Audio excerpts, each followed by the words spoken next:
going on, guys? So today, what we're gonna show and what I'm gonna show on Fortnite here, how to improve your shotgun aim. It is something that is so huge, and I think people underestimate how to improve shotgun aim, specifically on controller. So many times I see people on the controller, and they tend to just do things that they shouldn't be doing, and it's not getting them to the next level of shotgun aim. I'm not telling you, you get your shotgun aim good, you're not going to just all of a sudden be the best player, you're going to be the best controller player. There's a lot more to it, but shotgun aim is so big, especially right now in Fortnite, where shotguns are really balanced. Everything is really balanced close range. If you don't have good shotgun aim, it's really hard to be good at this game. So let's get right into it. Let me show you how we do this. Yes, out of eyes trying to put me on a t-shirt. Shorty want me so. I'm gonna show you guys here, just with the tac shotgun. It's just a tac shotgun. A shotgun that's currently in the game, currently right now in season 5. Of course I can show you what's going on with the pump too. One big thing when it comes to shotgun aim is knowing your strengths with your shotguns. Okay, and what I mean by that, I'm hitting every edit.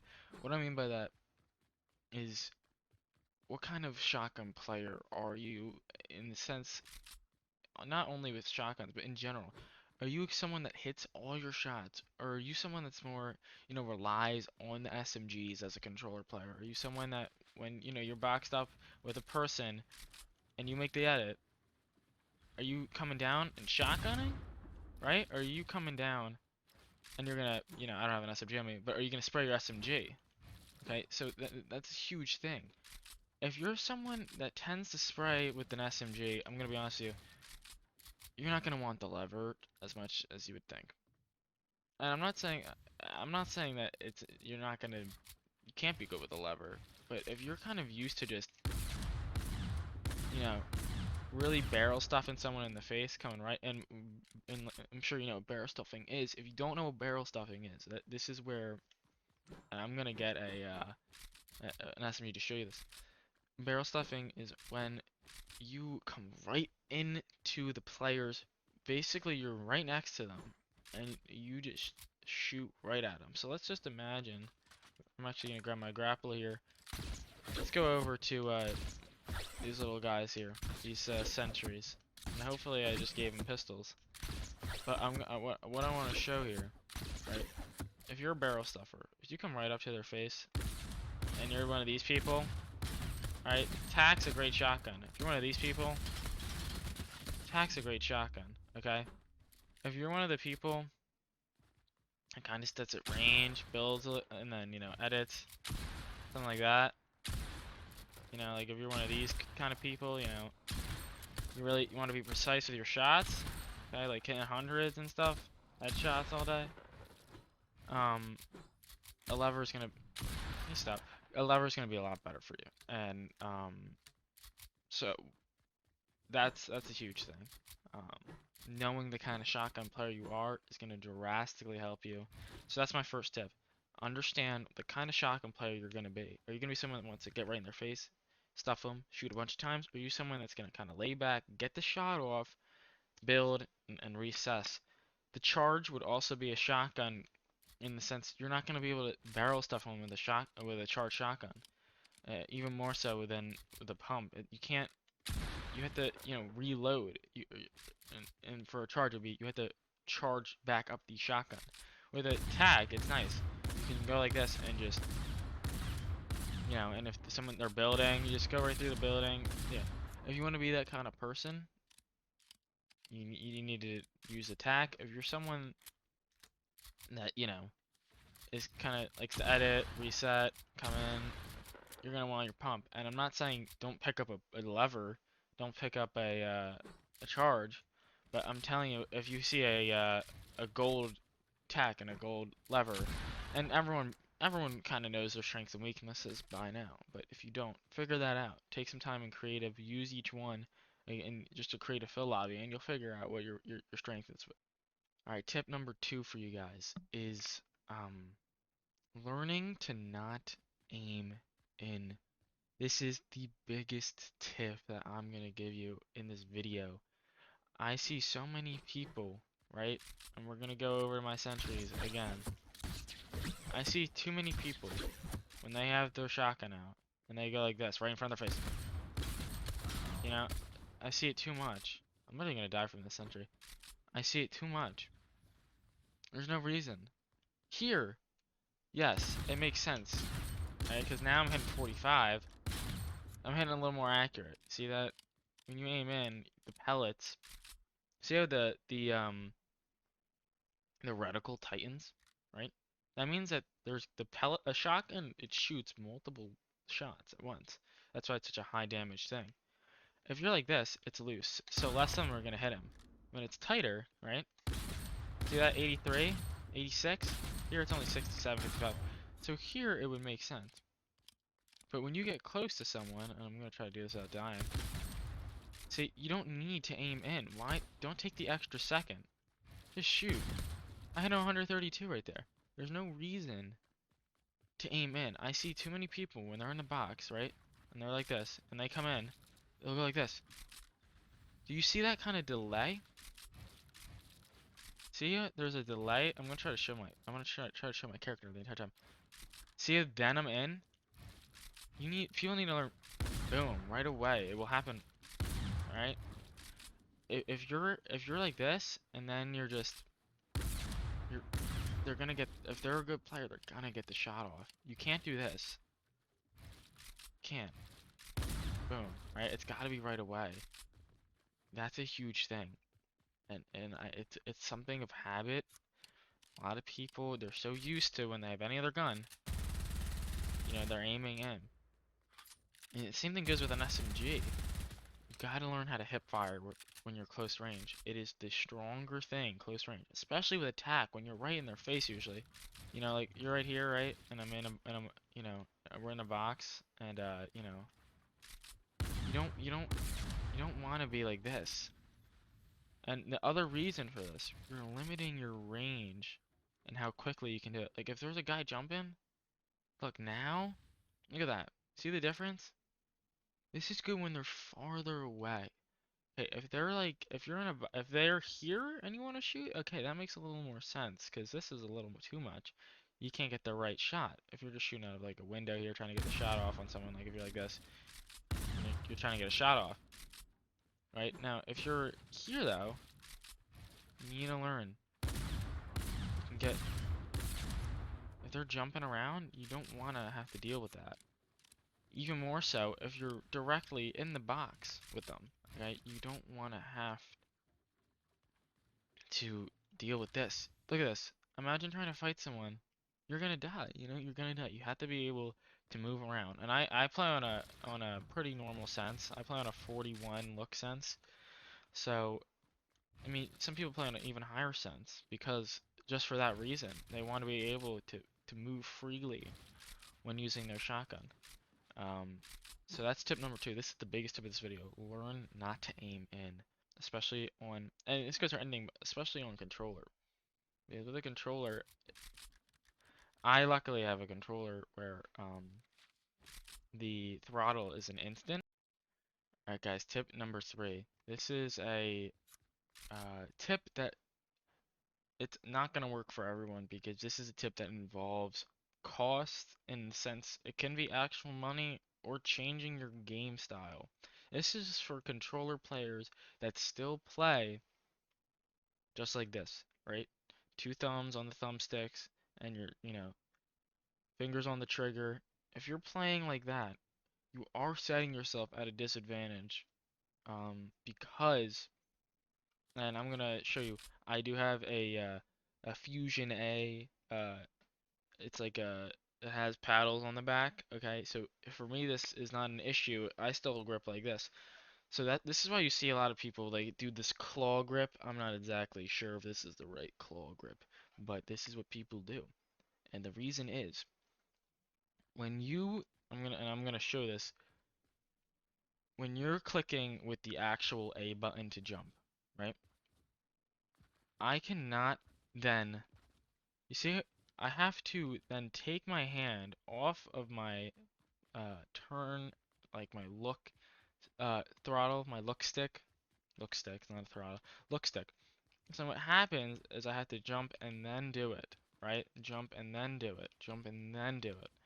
and there's a delay. When you're in a fight and you need to be able to do like that, if there's a person right here, right? It's a lot harder when you have to first jump and then turn, alright? And it sets you at a disadvantage because there's a delay.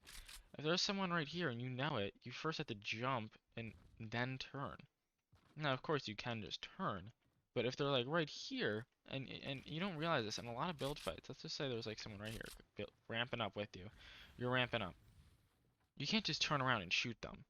All right, let's say you're gonna just go for like a crazy jump and then like maybe like that, and then keep block them off, box them up, whatever.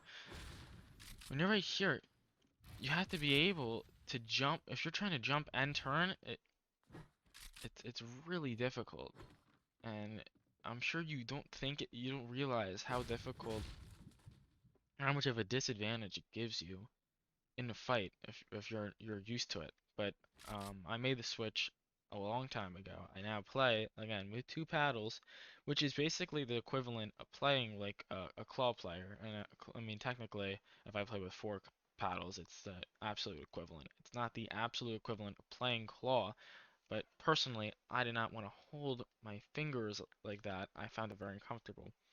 So yes, if you don't want to do that, there is investment involved, and I'm not telling you you have to do this. This is why this tip is one of those tips, or it's going to work for some people. But I'm just going to show you now.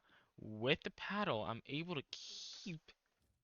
You see how I'm able to keep my thumb? Um, this thumb here. I'm looking at the right stick. You see how I'm able to jump and keep my thumb? If I don't have the paddle, I have to do this, and then I can put it back on. So it's putting you at a disadvantage. Because now look, I'm gonna jump, and right away, you see the difference? See that difference? Right away, I can get right in here, and then boom. Alright, it's huge for movement-wise. In shotgun fights, it's all about movement, being able to move to the opponent. Now I'm gonna try again. You see the difference? There's a huge difference. Like in that fight, you would just fall right down.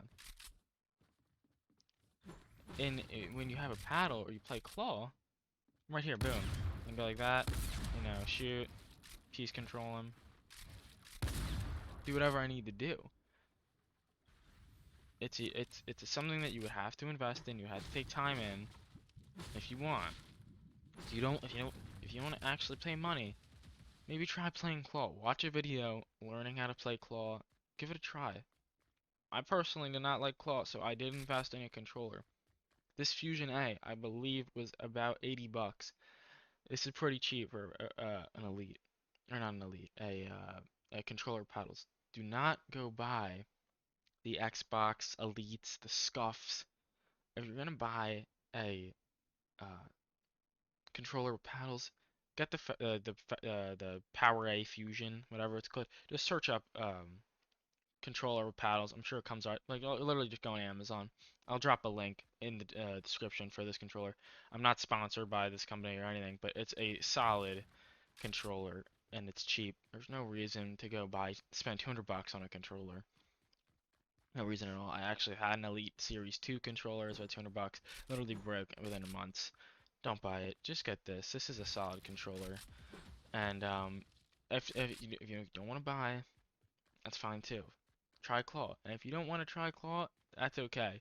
I'm not telling you it's gonna put you at it's not like the biggest thing in the world. Like I definitely think the aiming in is a way bigger issue that people have, but I'm gonna tell you right now, it does benefit you if you do have either a controller with paddles or a controller that or you play claw. Yeah, controller paddles or some of them have like buttons on the back, same kind of thing. Or if you're playing scuff or not scuff, a claw, playing claw like that, which is that's not my thing. But everyone's different. Give it a try. That's definitely gonna help you. All right, guys, this is my last tip for you guys. And this is something that is a universal tip for anything when it comes to after watching videos like mine or anywhere else. You gotta practice what I'm telling you. You cannot just watch my videos and expect, oh my gosh, now I understand how to do it. I'm gonna go in a game and I'm just gonna totally be a better shotgun aimer. That's not how it works. You gotta practice creative in games. And another thing too, I told you guys, If you're more of a person that wants to shove with a attack, or you're more someone that stays back, gets a really good shot off, try them both. Learn, get strong with both. All right, it's important to be a balanced Fortnite player. You're not gonna just be amazing right off the bat. Take your time, learn how to play the game, learn how to use these shotguns, practice. All right, it's not gonna, you know, you're not gonna be amazing at shotgun aim in one day. It's gonna take time, but taking these tips are definitely gonna help you. And you can watch my videos. You can see my shotgun aim, and I'm gonna see if I can get up some clips right now. It is a huge thing. Gotta, you know, really focus on certain points. If you're weak with shotgun aim, I'm guessing you are because you're watching this video or you're just trying to learn additional stuff. Makes perfect, man. That goes for anything. You gotta practice what I'm telling you. Alright, it's not gonna just happen right away. Alright, that's a huge tip for anything. But practice, practice, practice. Going creative. Search up online creative shotgun aim maps. There's millions of them, and it's even better than when you're actually playing against people. Get into some, even just BHE fills. Like that stuff helps you become a better player, especially when it comes to shotgun aim. Another thing, if you're going creative, don't use the pump every time. There's no pump in the real game right now. You can get a pump in creative, I know, but it's not in the real game. You can be an amazing pump, shotgun person. If you're amazing, you hit 220 pump shots every time, that's great, but it's not in the real game. When you get into a game, if you're not good with the tack or the lever or the charge, all that time shooting your pump and being really good at the pump, it's not gonna help you. Learn how to use the shotguns, man. And figure out which one you're best with. That's my first tip, figure out which one you're best with. There is gonna be one where you're better at. I personally think probably better with the lever, honestly. The tack is great though too. There's pros and cons for each, and I can make another video explaining the pros and cons to each. But practice makes perfect, guys. All right, that's the biggest thing. All right, guys. I hope you enjoyed this video. That's my first time ever doing a little tutorial video. Let me know how you liked it. Drop a comment, leave likes. Let me know. I'm really, if I got a lot of support for this, I can do more of these along with the gameplays. Um, you know, but I just want to kind of give you some of my advice, make you guys better players. All right. So thank you guys so much for watching. Please sub, please like, hit the bell, and I'll see you guys next time.